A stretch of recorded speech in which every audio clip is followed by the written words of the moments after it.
Some of us out here on this bilingual parenting journey really know just how lonely and isolating sometimes being a solo bilingual parent can be.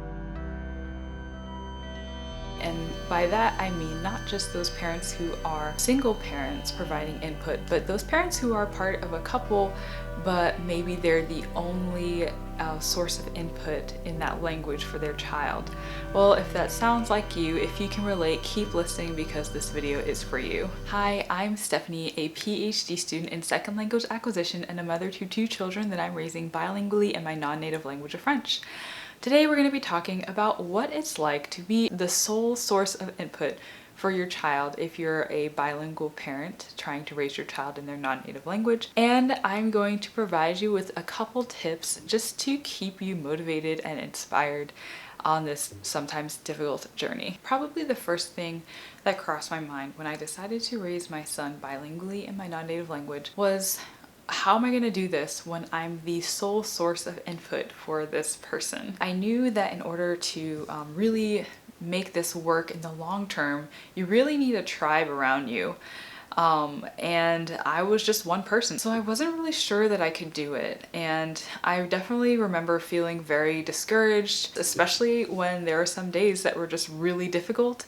And I felt like I was getting all my conjugations wrong. I felt like I was having to look everything up. And there were some days where I was just like, what am I doing? Is this actually gonna work? I have since overcome that hurdle, and I can tell you, if you feel that way right now, with the right support and the right mindset, you can overcome that too, and it's definitely worth it. So I have an almost 3-year-old, and it's really encouraging to see the way he can interact with a native speaker now at this point, and it's nice to know that that's all because of me. Even though I'm not a native speaker, I still help him get to the point where he can interact and connect with other French speakers.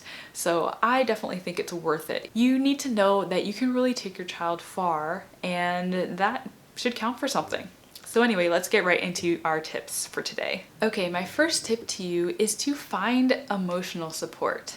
So I am part of a really great Facebook group, and I have talked about this a lot on this channel, but I'll put another link to it below, for parents who are raising their kids in their non-native language. And it's just a really great place, to be able to ask language questions, but I think really by far the most valuable part is just knowing that there are lots of other parents out there doing the same thing that you are, worry about the same things that you are, and having successes that you really don't often see, especially as a non-native speaker.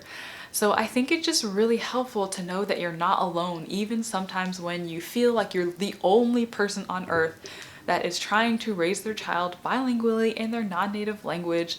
And it's just really, really nice. Another really great place is Instagram, where you can find a lot of parents who are raising their kids the same way, and you can actually see, the activities that they do. You can kind of see clips of them and their children speaking together, and you can see through their Instagram or see through this Facebook group that, hey, this thing that I thought was really weird and just strange and wacky actually isn't that strange at all. And what's better is that people are actually having successes in this. So I would definitely suggest finding an emotional support network, even if it's through the internet. And of course, I always hope that this channel can provide a source of inspiration and support for you as well. Just because I created this channel because I knew how little there was out there in research and also just on YouTube and in any Google search about people who are doing what we're doing. So I created this channel for you guys. I am really hoping that you can use this and that this supports you and inspires you. My next tip for you is just to hang on. If you are like me and you started really early with your child speaking to them in your non-native language, just hang on.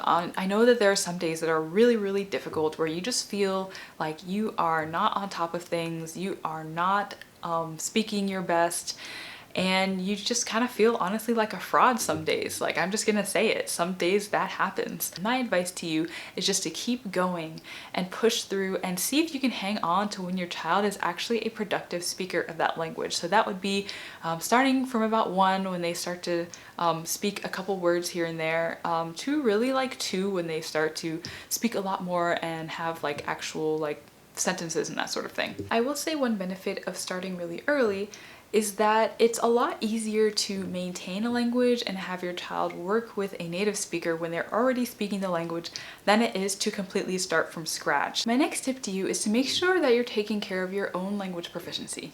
Now, I know when you have kids, you really want every resource to go to helping them become bilingual. And raising bilingual kids can be really expensive. Trust me, I know. And, you know, that's a lot of the reason why we're on this solo trip, because, you know, you can't hire an au pair or a nanny or somebody else to speak that language. And so it's just you. But it's important to remember that a lot of our insecurities come from the feeling that we are not, you know, we're not proficient enough.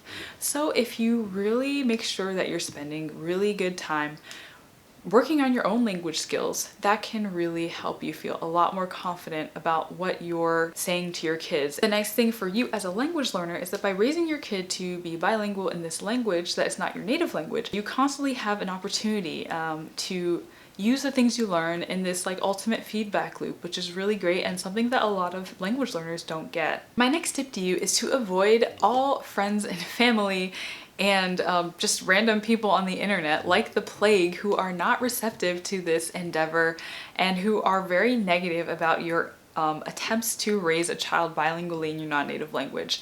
I know that's not always easy because sometimes these people unfortunately are some of the people who are the closest to us. Just remember that those people, those naysayers, once you actually have a productive bilingual when they're 2, 3, 4, those people just kind of go away when they realize, hey, you know, it actually worked and this person wasn't as crazy as I thought they were. People sometimes have really nasty things to say about this endeavor. They're gonna tell you all kinds of things, that you're messing your child up, that you're ruining them forever, that you're gonna ruin your bond with them, all kinds of things. And at the end of the day, it's for you to decide what is worth it, you know?